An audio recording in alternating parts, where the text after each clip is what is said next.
Ինչ վիճակում են գերիները այնտեղ Տիկին Սահակյան, տեղեկատվությունը ինչ կերպ է ստացվում նրանց վիճակի վերաբերյալ։ Նրանց վիճակի առնչությամբ մենք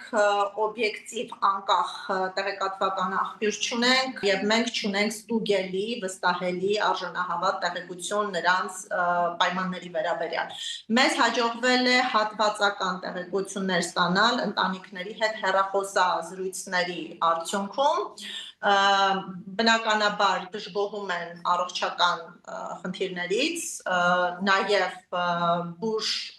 օգնության, բուժ սպասարկման հնարավորությունների բացակայությունից եւ իհարկե բարձրաձայնում են դատավարական իրավունքների խախտումներ,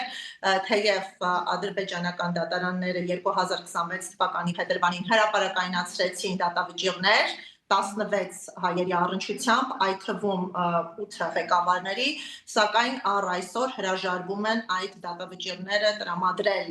ամբաստանյալներին եւ սա լրջագույն երաշխիքային խախտում է, այն նաեւ խոչընդոտում է միջազգային բողոքարկման հնարավորությանը,